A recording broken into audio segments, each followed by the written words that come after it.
What's up, Minecrafters? SirRobHiFi here. I wanted to show you my smelting room first, and then I'll show you a storage room. Storage facility, even. Okay, first of all, you might want something to eat. So this first furnace is dedicated to chicken, and I can grab myself, let's grab half a stack, that's all I need. And as you can see, it immediately starts cooking the next piece of chicken. Now that stack is at 64 and it flicked down to 63. That's because there's more raw chicken being fed into the top of this furnace. Same thing from the fuel. If I take some out, every time this is used up, it is automatically fed with more fuel. And once this system finishes cooking, this lamp at the bottom lights up to let you know that it's full. So like, here's a full one here, and there's a bunch of other full ones. So say for example, okay, there's plenty of iron cooked there. Use the keyboard shortcut and just throw it out onto the ground, empty it out. Let's throw out some potatoes. I don't need those at the moment. I'll throw some glass out, and meanwhile I'm picking up experience off of each furnace here. So let's also empty my inventory, get rid of the chicken. Now I've also got levers on the sides or on the front of these furnaces. That's so that when I flick the switch down, that powers the furnace itself and it can't accept fresh items. So if I take that off, even though the light went out, it doesn't actually refill the blaze rods. So that's just in case I want to come in and get some raw fish. There's none in my boxes elsewhere. This is the only raw fish I've got left, and I wanted to go and find a couple of cats, so I can take some out of there and it won't refill. Whereas if I turn it on, obviously it'll be left to its own devices. It'll start filling up again, right? So now what's happening to all of the stuff I'm throwing on the floor is it's going into all of these hoppers, and the hoppers are going out and being sorted into the storage facility.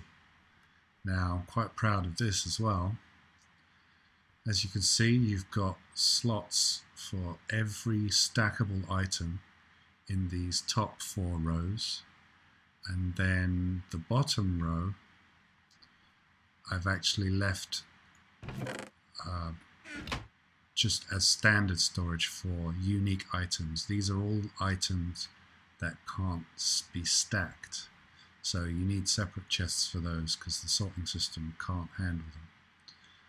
So we've got all kinds of ores and stuff here, and I've grouped them together in a certain way. You've got 3 slots for lapis, 3 slots for diamonds, 3 for emeralds, that kind of way.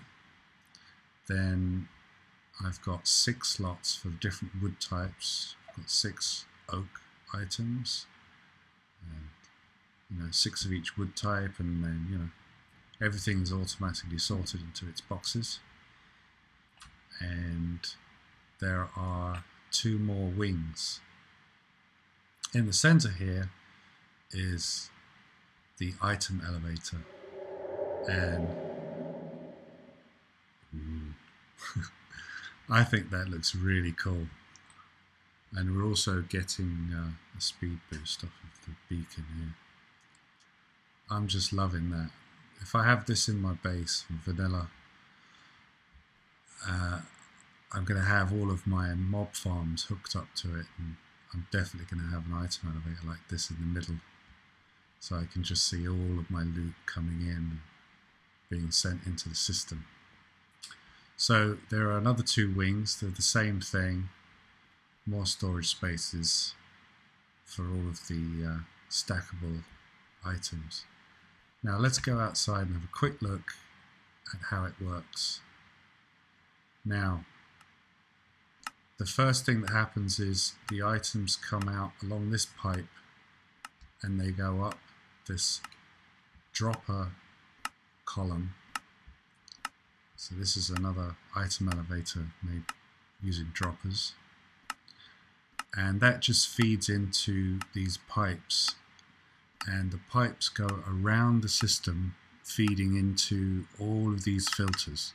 The first filters are over the furnaces to feed in the cookable stuff and the fuel.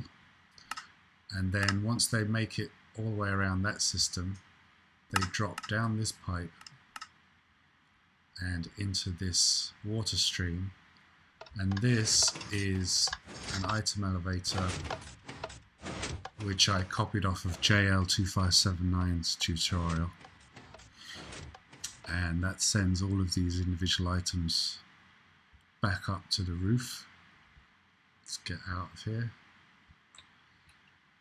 And from the roof they then go around this pipe system and through the filters and into the chests until eventually they snake all the way around to the very end here, and this is where your unique items will end up. Anything that can't be stackable or is not stackable ends up at the end here. And that's it, guys. Hope you liked it, and I'll see you again soon.